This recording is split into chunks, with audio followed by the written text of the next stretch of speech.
കോഴിക്കോട് പന്തീരാങ്കാവിൽ നവവധുവിന് ഭർത്താവിന്റെ മർദ്ദനമേറ്റ സംഭവത്തിൽ പന്തീരാങ്കാവ് പോലീസിനെതിരെ ഗുരുതര പരാതിയുമായി യുവതിയുടെ കുടുംബം. കൊലപ്പെടുത്താൻ ശ്രമിച്ചെന്ന മൊഴി മുഖവിലക്കെടുത്തില്ലെന്ന് കാണിച്ച് മുഖ്യമന്ത്രിക്ക് പരാതി നൽകി. കഴുത്തിൽ കേബിൾ കുരുക്കി കൊലപ്പെടുത്താൻ ശ്രമിച്ചെന്നും ക്രൂരമർദ്ദനത്തിനിരയായെന്നുമാണ് യുവതി പന്തീരാങ്കാവ് പോലീസിന് മൊഴി നൽകിയത്.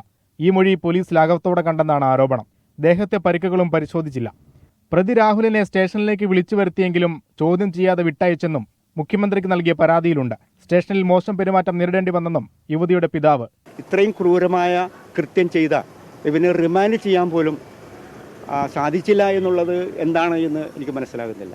അത് ഞാൻ ചോദിക്കുകയും ചെയ്തു CIനോട്, എന്തുകൊണ്ടാണ് റിമാൻഡ് ചെയ്യാനായിട്ട്. അപ്പോൾ റിമാൻഡ് ചെയ്യാനായിട്ട് എന്തെങ്കിലും നിയമ നടപടി ഉണ്ടെങ്കിൽ അത് നിങ്ങൾ എന്നോട് പറയൂ എന്നാണ്.